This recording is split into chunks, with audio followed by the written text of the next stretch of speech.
Aleutian Islands are situated in the North Pacific Ocean, forming a chain which extends about 1,200 miles west-southwest from Alaska Peninsula toward Siberia to form the southern boundary of the Bering Sea. The Aleutians comprise 4 groups, the Fox, Andreanoff, Rat, and Near Islands, and constitute part of the territory of Alaska, USA. Of volcanic origin, there are numerous cones on the chain, many of them still active.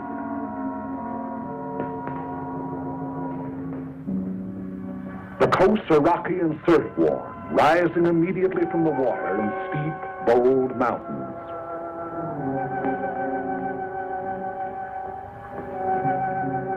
The Aleutians are the storm pot of the Western world. A permanent low-pressure area prevails there.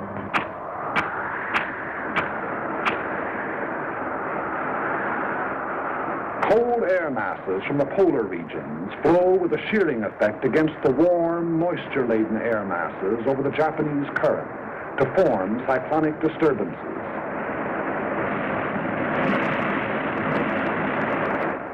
Because of the Earth's rotation, these disturbances move from west to east, and this meteorological phenomenon constitutes one of the most dangerous weapons in the arsenal of our enemies, for it enables the Japanese to operate behind the moving curtain of a storm. In the early days of June 1942, they employed this advantage in an all-out attempt to secure absolute domination of the entire Pacific Ocean. Behind eastward moving storms, they dispatched 2 invasion fleets against 2 widely separated objectives, Midway Island and Dutch Harbor, an operation designed to break the American line of sea defense upon which the security of the Pacific coast depends. Both attempts failed. American air forces engaged the enemy task force at Midway, achieving an historic victory. And at Dutch Harbor, American land-based planes from secret American airfields swarmed down, seemingly out of nowhere, to knock out 1, 2 troop-filled transports, 3 heavy cruisers, 2 destroyers, and 1 aircraft carrier. In pursuit of the enemy, our Army and Navy airmen flew through storm and fog and hurricane, 1/5 on instruments, 4/5 on luck, 20 hours out of 24 sometimes, through blind passes, by uncharted peaks, down through zero ceilings, not knowing whether the enemy fleet or a mountain lay below, sweating it out for hour after blind hour of continuous flight, and home without benefit of directional beam to land on unlighted runways, refueled, and take off into gray, blind hell. There is no monument to the many who went out and did not return. They fought and patrolled, in many instances, until their fuel was gone, knowing they would be forced down at sea, but unwilling to break off contacts they had made with enemy forces. Few are alive of those that flew against the Japs in the Battle of Dutch Harbor. If you wish to see their monument, you Americans here at home, look around you. In retiring, the remnants of the defeated Japanese task force landed troops on the undefended islands of Attu, Agatu, and Kiska. We immediately undertook the offensive. So commenced our march out along the bridge toward Asia. In late August of 1942, a large detachment of our troops landed on an island several hundred miles out along the chain, and under 2 hours by bomber from Kiska. The name of this island is Adak, and it is closer to Japan than any other American outpost. Typical of the Aleutian chain, it is windswept, treeless, rain-soaked, carpeted with sphagnum, a flat, spongy vegetation like undersea growth, which oozes water at every step. The only bird life on the island is a scavenger raven, big, black windruffle. Remote as the moon and hardly more fertile, Adak is next to worthless in terms of human existence. Its sole value is that of a pin on a staff officer's map, but that value is measureless. Strategically, Adak is one of the most important locations in the world. 11 days after the occupation, an airfield was completed, and the first U.S. bomber sat down. 3 days later, flights took off on a bombing mission to Kiska with complete fighter protection. Since that time, missions over Kiska have become a daily affair.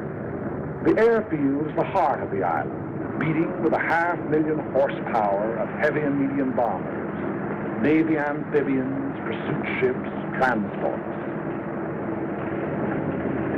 The sound of the engines warming up starts before dawn, echoing back from the mountains that flank the field.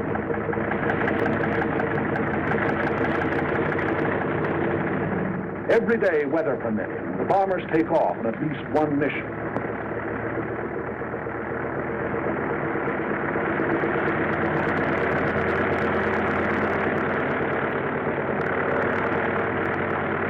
Often on good days, a first flight takes off in the sunrise, others following at regular intervals, so that Kiska's under bombardment every hour until nightfall.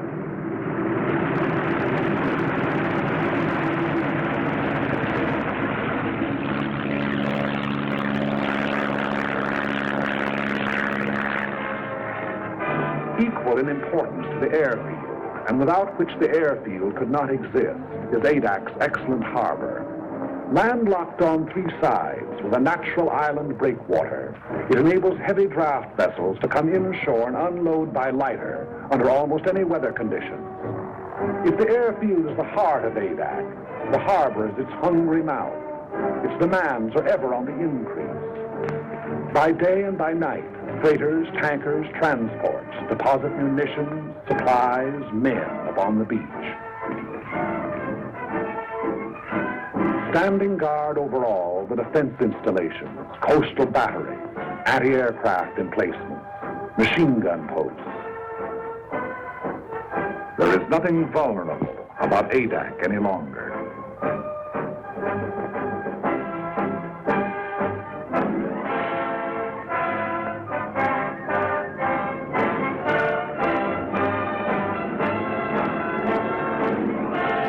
Skies are constantly circled by aerial patrols and never-ending relays.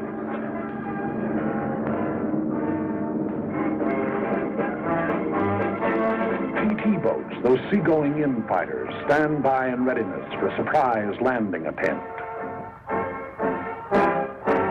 Offshore, destroyers keep endless vigil, slipping like ghosts through the fogs, challenging each hull-down speck of an approaching vessel on the horizon. Listening with their undersea ears to the beat of an engine, scanning the seas with a plume of periscope, standing rugged duty on the Bering patrol, or slipping into port on the flank of a convoy. Although the sea lanes to Adak are constantly traveled by convoys, and contact with enemy submarines is a daily occurrence, sinkings in these waters have been few and far between. Contact with an enemy submarine may continue on and off for hours, during which the undersea craft maneuvers for position to attack, venturing within the radius of the convoy's undersea detectors, only to crash dive, then kill engines and lie silent on the bottom as our destroyers bear down and release depth charges.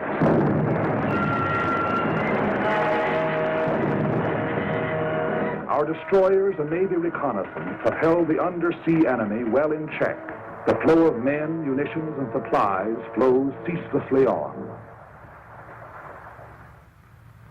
The gigantic task of furnishing every American expeditionary force with the materials needed in carrying the fight to the enemy falls to the Army Service Forces.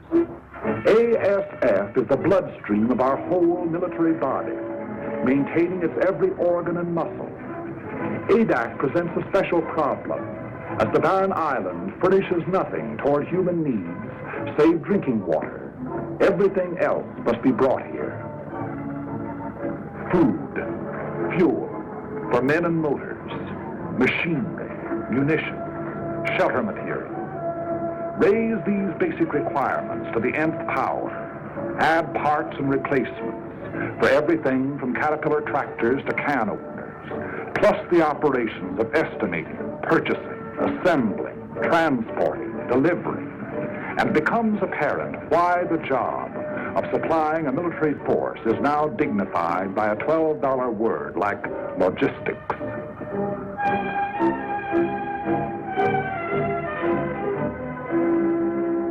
the original landing, the manpower of Adak has been constantly augmented. Where before it was hundreds, now it is thousands. Troops arrive after a voyage that may take anywhere from a week to a month, depending on the sea route. But it took more than a single month to land them here. The months of training that toughened them to rigors of wind and weather, that taught them to handle their weapons, that made them into soldiers. Add those months to the period of the voyage from the States.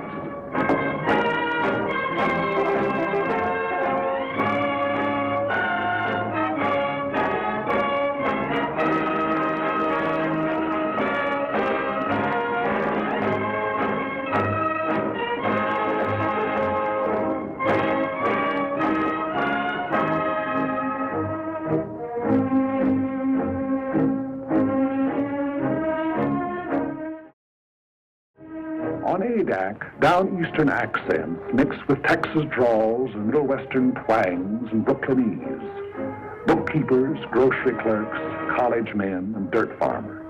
That is, of course, ex-dirt farmers, ex-bookkeepers, ex-college men.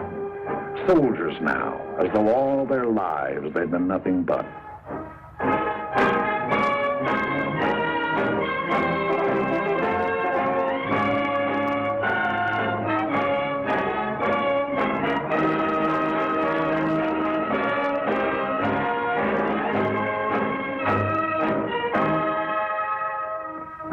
Orders for the day, special orders and news, appear on the bulletin board. Since newspapers and magazines are usually from a month to 3 months out of date, these radioed news flashes are the only means by which the soldier knows what's going on outside. No fresh meat, no green vegetables, powdered eggs, tinned bully beef, potatoes, canned tomatoes, peanut butter, canned fruit, and coffee make up the basic diet.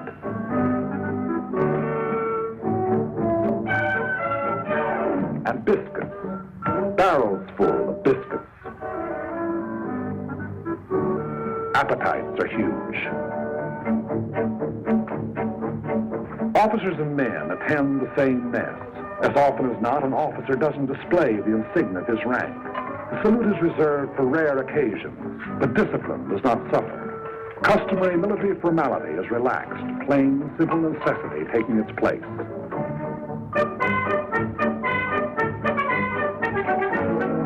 After months in an outpost like Adak, there is a tendency on the part of the soldier to think and live only in terms of the present.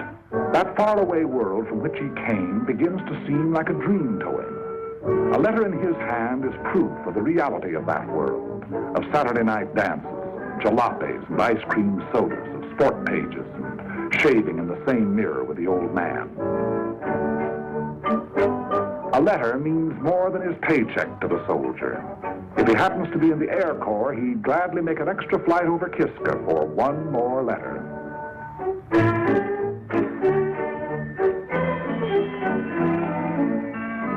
No girls, pretty or otherwise.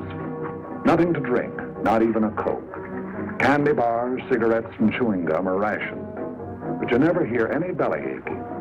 The extraordinary fact is that morale actually gets stronger the closer troops come to the enemy. On Adak proper, morale is first rate.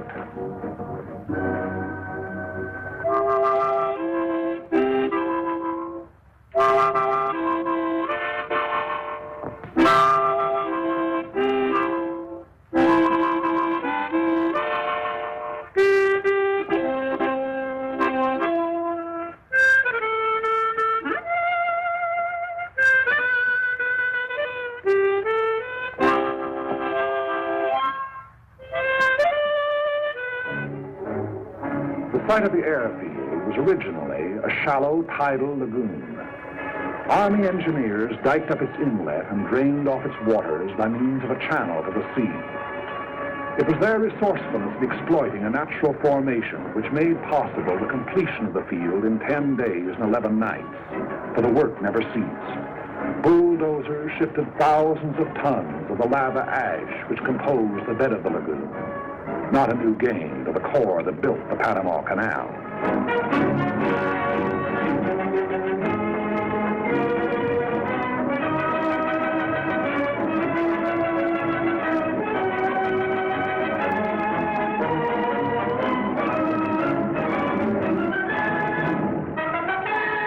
waters receded, grading crews followed, leveling and impacting the area in preparation for the final surface. This surface was not to be the usual concrete runway of an airport, but a steel one whose sections had been prefabricated in American mills. It was put down by the infantry, of course, in 36 hours.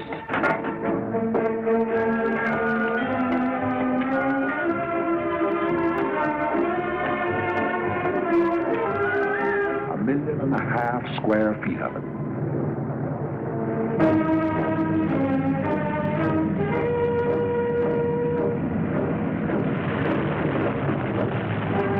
From then on, only the severest weather kept our planes grounded. Local storms materialize, deluge the island, and pass on or dissipate, all within a few short minutes. It's a land of cloudbursts and rainbows. If you don't like the weather, wait a minute, the soldier says. Everything the weatherman has to offer may be had in a single day. Downpours, hurricane winds, hail, snow, fog, sleet, and sunshine. It is not so much bad weather as changing weather that makes flying hazardous to the uninitiated there. A new pilot must learn to side-slip through local squalls and sit her down in a field rimmed by mountains and under a half-foot of water.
Percentage of casualties, however, occur in the anti-aircraft fire over Kiska.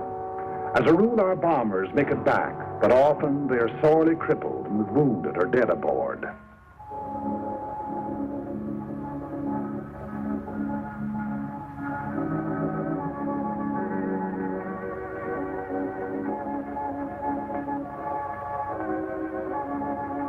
In my father's house are many mansions. If it were not so, I would have told you. I go to prepare a place for you, and if I go and prepare a place for you, I will come again and receive you unto myself. And where I am, there ye may be also. And whither I go, ye know, and the way ye know.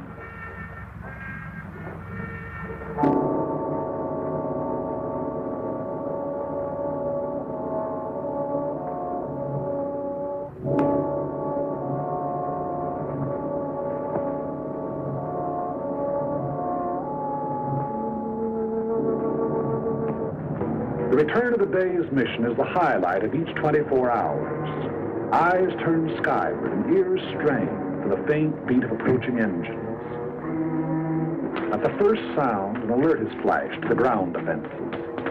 Units clear for action. Anti-aircraft and machine guns are stripped, ammunition broken out, and everything is put in readiness for an enemy who may be tailing our flights home.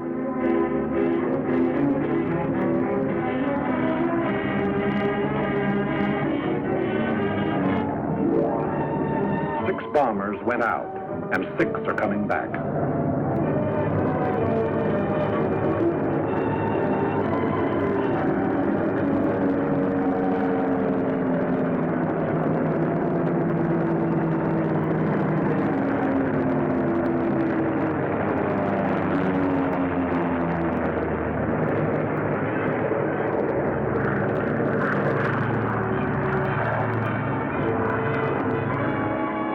first ship lands. The remainder circle the field, another coming to Earth each time around. Those damaged or with wounded aboard taking priority. It's a revelation how much punishment one of these big bombers can take and still navigate. Unless both sets of controls are shot away or an explosive shell finds the gas tank, the odds are all in her making it safely home.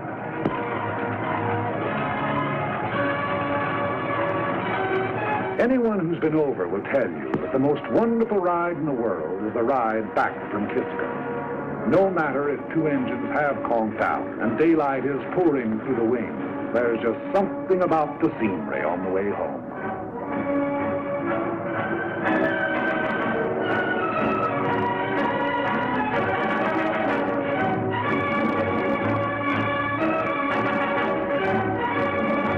Crews proceed to the field operations tent of the Bomber Command, where they will be questioned as to results and observations.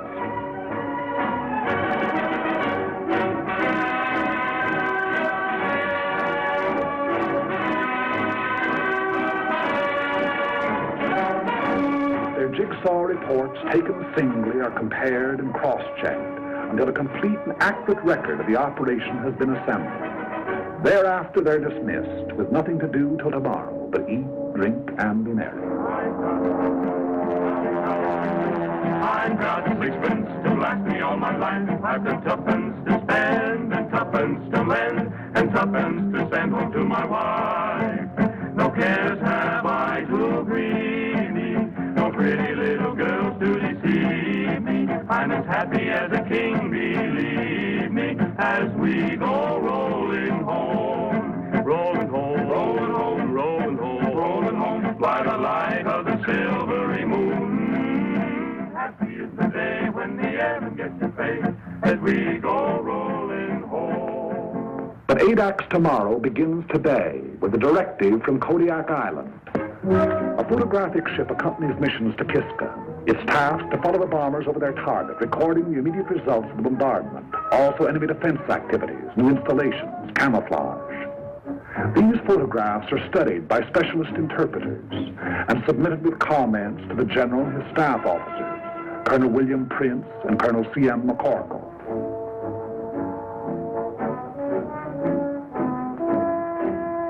Here is Kiska, her camp area, with its steel huts, her hangars, her underground railway, her gun installations. Kiska, one of the hottest spots on the earth, or above. The main objectives in any mission from Adak are the destruction of enemy shipping en route to Kiska, destruction of installations on the island, harassing of enemy personnel.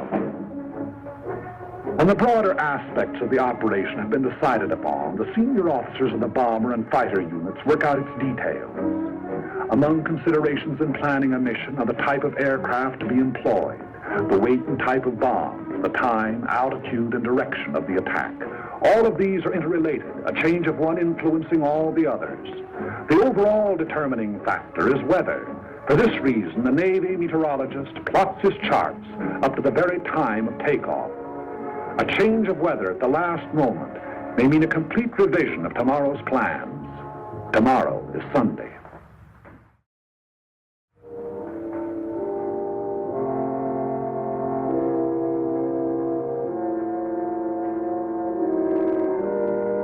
At their outposts on the island, Catholic, Protestant, and Jewish chaplains, not priests, ministers, or rabbis, but chaplains, all, are leading fighting men in their devotion. Under the snows of an Aleutian mountain, these defenders of the faith exercise the first of their four freedoms.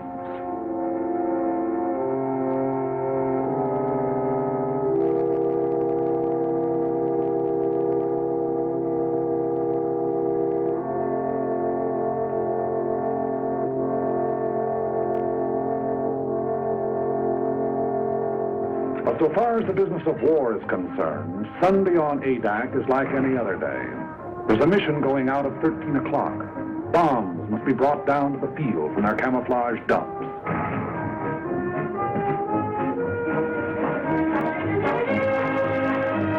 A heavy bomber carries either 16 250-pounders, 12 500-pounders, or 8 1,000-pounders.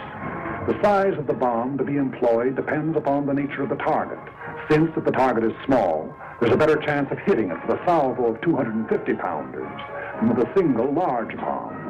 On the other hand, in congested areas, such as the campsite of Kiska, a blockbuster comes into its own. Tail fins and fuses are put on directly before the assembled bomb is hoisted into the bomb bay. When the time comes, bombs can be released either individually, in sticks, or in salvos. Belts of ammunition are brought to machine guns and threaded into receivers ready for firing. The rounds are put onto the belts in successions of 3, red-tip tracers, yellow incendiaries, and black regulations. Each moving part of each gun has been tended with watchmaker's care, and every belt of ammunition is cleaned, oiled, and checked before the takeoff.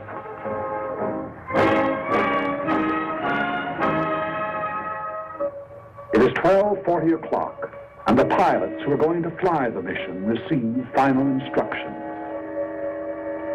3 flights, 2 of B-24s and 1 of B-17s are to go over the target. The first flight at 1,100 feet to drop 500-pounders on anti-aircraft installations at North Head. Then to proceed along the coastline, strapping to the western limits of the camp area. The second flight at 7,500 feet to drop 1,000-pound bombs on the camp area. The third flight at 4,500 feet to destroy hangars with 500-pound bombs. Second and third flights to follow at intervals of 45 seconds. 3 fighters to precede each bomber flight at 600 feet, and 3 fighters to afford overhead protection from enemy aircraft.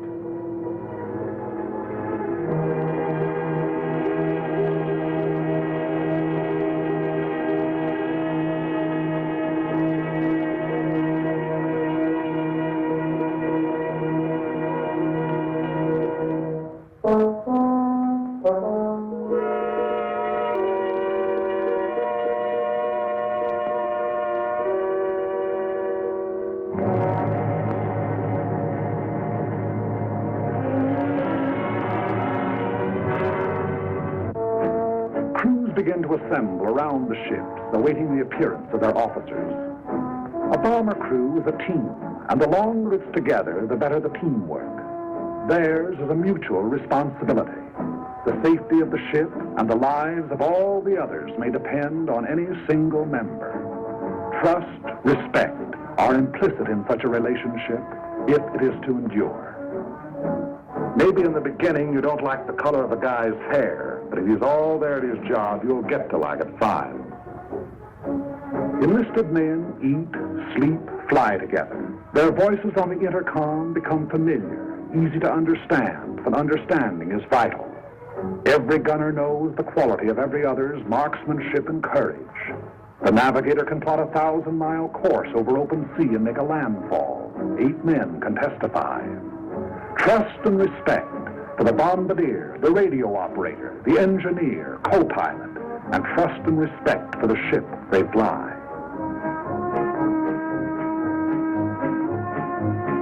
A monument ought to be put up to that pre-war fraternity of high school speed maniacs, for out of their ranks, our fighter pilots are largely drawn. They bring to their hazardous undertakings split-second judgment, inspiration, daring.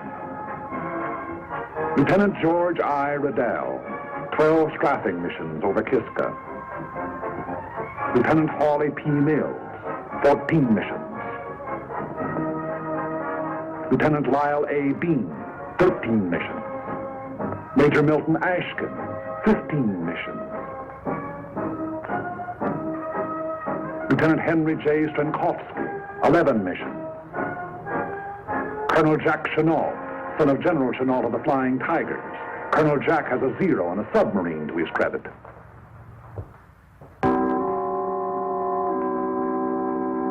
A last-minute weather observation is made. The word is given to go. It's good luck and over the hill.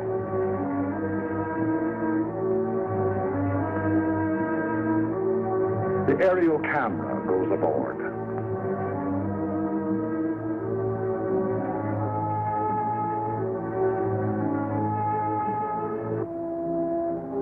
The bomber pilot informs his crew the exact part their ship is to play in the mission. Your bomber pilot is of a different breed to your fighter. Where the fighter is reckless and inspired, the bomber pilot is responsible, determined. Because of the size and imponderability of his ship, there are no last-moment decisions for him. And besides the big, intricate, costly piece of machinery that a heavy bomber is, he has the lives of 6 or 8 others to think about. 100 men, 9 bombers, 12 fighters, are setting out to attack and immobilize 10,000 men behind naval and military defenses. This is the significance of aerial supremacy. But behind this supremacy lies the enormous system which makes it possible for the ships to take off. ASF, Naval Convoy, Army Air Transport, the Corps of Engineers, Army and Navy Intelligence, Signal Corps, Ordnance, and Ground Forces. These have done their part for today. The stage is set. Rehearsals are over. The actors are ready. The curtain is going up. But this is no make-believe drama. They will be playing for keeps.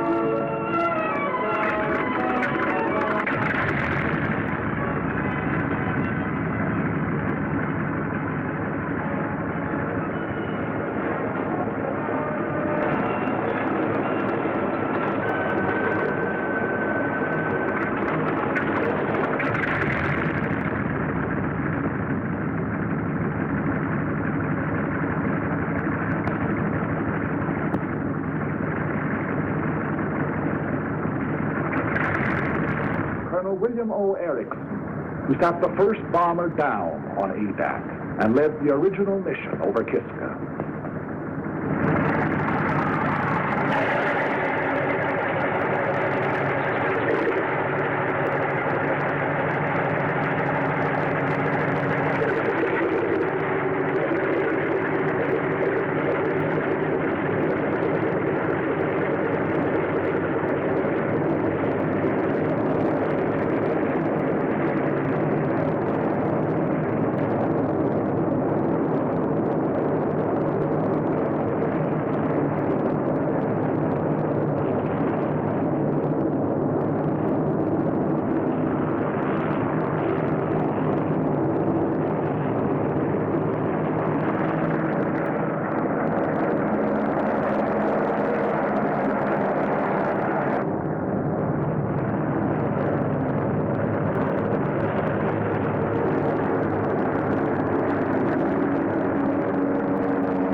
of engines makes the earth tremble and the ravens rise.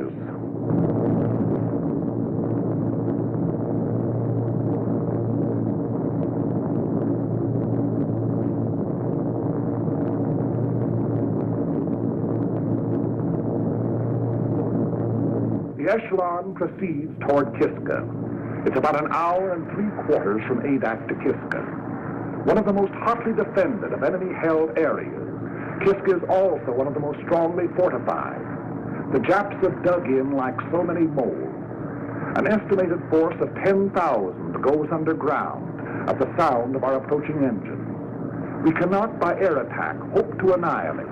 We can only harass the force on Kiska, cripple the island's defenses, keep the enemy from adding to its resources, while we build our own fighting strength to the day of the hour when we shall undertake a landing operation.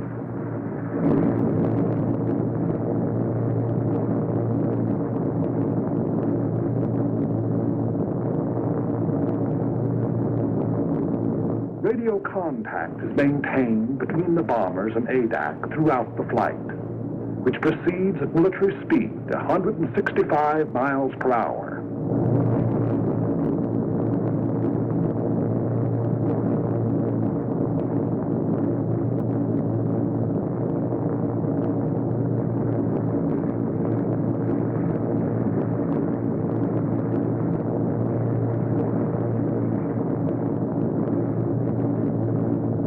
During the first part of the journey, the waist guns are swung into position, turret mechanisms tested, and trial rounds fired.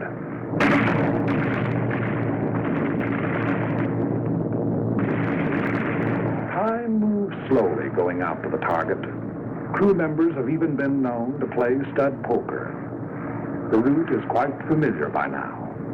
Many pilots and crews have made the flight 25, 30 times.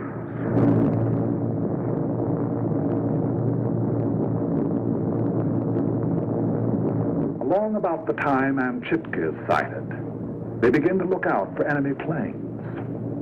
The men whose regular job it is say no matter how often a fellow's gone over, he always feels funny up there over Kiska. At a signal from the squadron leader, the pilots will open throttle, and the planes will go into the bombing run. For 1.5 to 2 minutes, they will proceed at level flight in an absolutely straight line toward the target, thereby enabling the bombardier to make his computations: wind velocity, speed, temperature, altitude, drift. There can be no deviation whatever in the flight if the bombs are to find the target. 10 miles and 3 minutes from the objective. Before Kiska Volcano, the mission deploys, each flight going to its designated altitude in preparation for the run. The enemy will endeavor to throw the flights off their runs, and to this he will bring all his firepower to bear. The earth below will blaze with hatred. Our ships will heave and rock in the Adak. Machine gun bullets may make a filigree of their wings. Houses may open up holes big enough for a man to crawl through.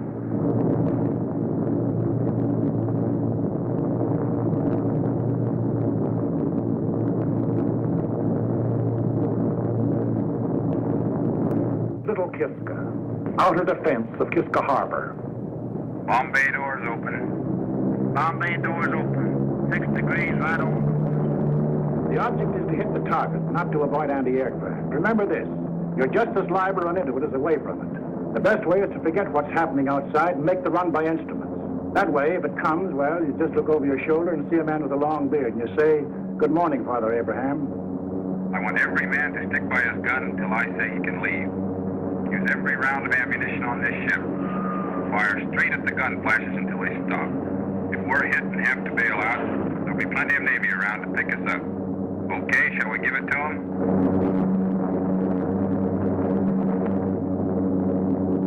Kiska.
flight, low altitude.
Flight at 4,500 feet.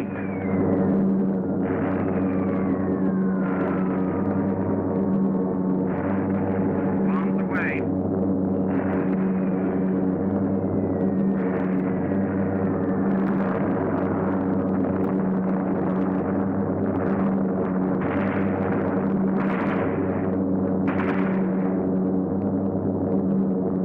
Here it goes.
Kiska's hangars are destroyed, burning. Our bombs found the target. 9 bombers came out, and 9 are going home.